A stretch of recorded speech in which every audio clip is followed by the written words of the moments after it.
मैं आशा करता हूं कि आप सभी स्वस्थ निरोग और मंगलमय होंगे।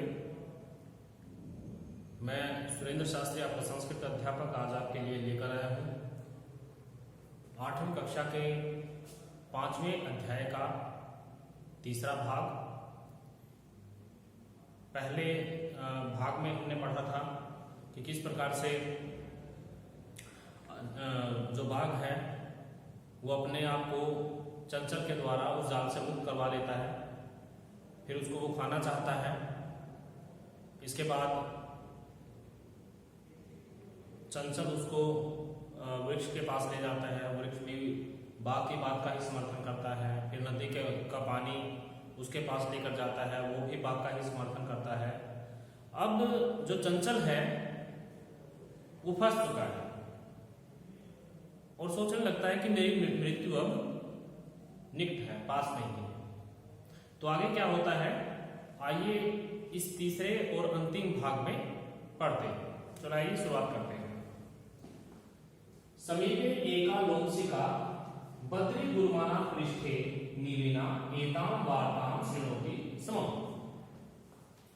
समीपे पास में ही, एका एक लोंसिका लोमड़ी, बद्री गुरुमाना पृष्ठे बेरी के झाड़ के पीछे, पृष्ठे पीछे, नीलिना छुपी हुई, एताम वार्ताम शृणोति स्म इस बात को या यह बातचीत सुन रही थी। जो दोनों के बीच बातचीत हो रही थी उस बातचीत को वो लोमड़ी सुन रही थी।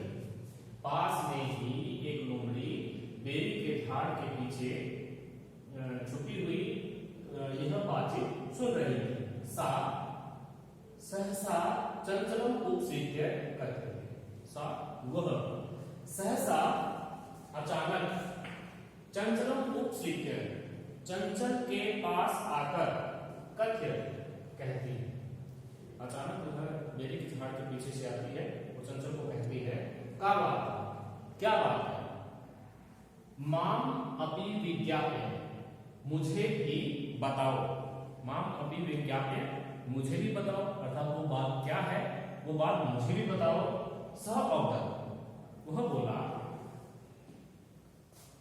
मातृसुसह, अरे मौसी, अवसर तुम समागत हो, आप सही अवसर पर ठीक समय पर आई हो, आप सही समय पर आई हो। मया अस्य व्याघ्रस्य प्राणरक्षिता, मैंने अस्य इस व्याघ्रस्य बाघ के प्राणरक्षिता, प्राणों की रक्षा की, अर्थात मैंने इस बाघ को बचाया। परंतु एषः माम एव, मामेव है ये, माम एव मुझको ही खादितुम् इच्छति, यह मुझे ही खाना चाहता है। मैंने बाघ के प्राणों की रक्षा की, इसको जाल से बाहर निकाला, इसको पानी दिया पीने के लिए, लेकिन अब यह मुझे ही खाना चाहता है। तदनंतरम सह लोंसिकाय निखिलाम कथाम नैवेद्य। तदनंतरम इसके बाद सह उसने, अर्थात चंचल ने, लोंसिकाय लोमड़ी को, निखिलाम कथाम संपूर्ण कहानी, संपूर्ण कथा निवेदन कर दी या बता दी। इसके बाद क्या होता है, शुरुआत से और अंत तक वो सारी कहानी लोमड़ी को बता देता है। लोंसिका चंचलम अकथ्यत, लोंसिका लोमड़ी ने चंचलम अकथ्यत, चंचल को कहा, लोमड़ी ने चंचल को कहा, क्या कहती है, बाढ़ ठीक है, तुम जालम प्रसार्य, तुम जालम प्रसार्य, जालम जाल को प्रसार्य बिछाओ या फैलाओ, इसको फैलाओ। पुनः सा व्याघ्रम अवगत, पुनः फिर सा वह व्याघ्रम अवगत बाघ को बोली या बाघ कहने लगी, उसने बाघ से कहा, केन प्रकारेण त्वं एतस्मिन् जाले बद्धः इति अहं प्रत्यक्षं द्रष्टुम् इच्छामि। केन प्रकारेण, किस प्रकार से, तुम एतस्मिन् जाले, इस जाल में, बद्ध फंस गए, किस प्रकार से तुम इस जाल में फंस गए, अहम प्रत्यक्षम द्रष्टुम इच्छामि। यह मैं प्रत्यक्षम अपनी आंखों के सामने दृष्टुम इच्छामि देखना चाहती हूं। तुम किस प्रकार इस जाल में फंसे, यह मैं अपनी आंखों के सामने देखना चाहती हूं कि किस प्रकार से तुम फंसे। व्याघ्रः तत् वृत्तांतम प्रदर्शितुम तस्मिन् जाले प्राविशत्। अब बाघ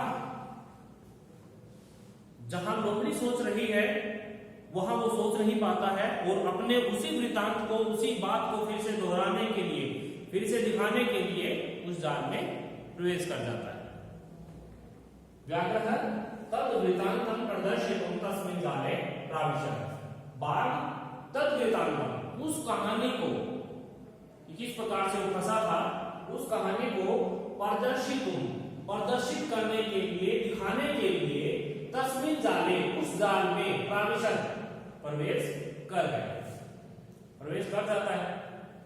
उस जाल में जो उसने चंचल को कहा था कि आप जाल को फैलाओ, तो जाल फैलाता है और फिर वो बाघ उसके अंदर प्रविष्ट हो जाता है। लोमशिका पुनः अकथयत्। लोमड़ी ने फिर कहा, सम्प्रति पुनः मुद्रणं कृत्वा दर्शय। सम्प्रति अब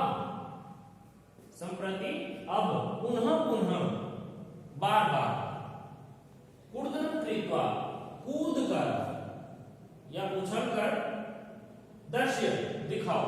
अब बार बार उछल कूद करके इसमें दिखाओ, अर्थात बार बार छूटने के लिए वो प्रयास कर रहा था, वैसा करके दिखाओ। सह तथैव समाचरत्। उसने तथैव वैसा ही समाचर आचरण किया, अर्थात जैसा लोमड़ी ने कहा था उस बाघ ने वैसा ही किया। अनार्तम कूदनेन सहस्रांता अभवत्। अनार्तम लगातार, कूदने से, सह वह श्रांतः अभवत् थक गया। जब लंबे समय तक वह ऐसे ही उछल कूद करता रहा तो इसके कारण बाघ थक जाता है। जाले बद्ध सव्याध क्लांतः सन् निसहायो भूत्वा तत्र अपतत् प्राण भिक्षामिं च अयाचत। जाले बद्ध, जाल में बंधा हुआ, जाल में फंसा हुआ, सव्याघ्र, वह बाघ क्लांतः सन्, थका हुआ होकर, निसहाय भूत्वा, निसहाय होकर, तत्र अपतत्, वहीं पर गिर गया। उस जाल के अंदर ही वो उछल कूद कर रहा था तो थक जाता है, थक कर निसहाय हो जाता है और वहीं पर गिर जाता है। प्राण भिक्षाम च अयाचत, प्राण भिक्षामिं च अयाचत, और अपने प्राणों की भिक्षा मांगने लगता है, अपने प्राणों की भिक्षा मांगने लगा। लोमशिका, अब लोमड़ी क्या कहती है, जिस स्थिति में वो पहले था, लोमड़ी ने अपने बुद्धि चातुर्य के द्वारा उस बाघ को वहीं पहुंचा दिया और इससे जो चंचल है उसके प्राणों की रक्षा हुई, उसके प्राण बच गए। लोमशिका व्याघ्रम अवतत, लोमड़ी ने बाघ को कहा, लोमशिका व्याघ्रम अवतत, लोमड़ी ने बाघ को कहा, सत्यम तव्यभणितम, तुमने सही कहा था, सत्य कहा था। सर्व स्वार्थम समित्यते, सभी अपना स्वार्थ चाहते हैं, सभी अपना स्वार्थ चाहते हैं। तो इस प्रकार से लोमड़ी अपने बुद्धि चातुर्य के द्वारा, अपनी वाक्पटुता के द्वारा उस बाघ को फिर से उसी अवस्था में पहुंचा देती है और जो चंचल, जो शिकारी है, वो उसके झांसे में आ गया था, वो उसको निकालने के कारण वो फंस गया था क्योंकि उसे दूर नहीं भाग सकता था, बाघ उसको खाने वाला था। लोमड़ी उसके प्राणों की रक्षा करती है, रक्षा कर देती है और बाघ को उसी स्थिति में पहुंचा देती है। तो इसी के साथ कंटकेन एव कंटकम अर्थात कांटे के द्वारा ही कांटा निकाला जाता है, इस पाठ का यहीं पर समापन होता है। अगले वीडियो लेक्चर के साथ मैं फिर से उपस्थित होऊंगा। तब तक आप सभी बच्चे जो इस पाठ का हिंदी अनुवाद है उसको अच्छे से याद करें और इसको कॉपी पर लिखें। आप सभी का बहुत बहुत धन्यवाद।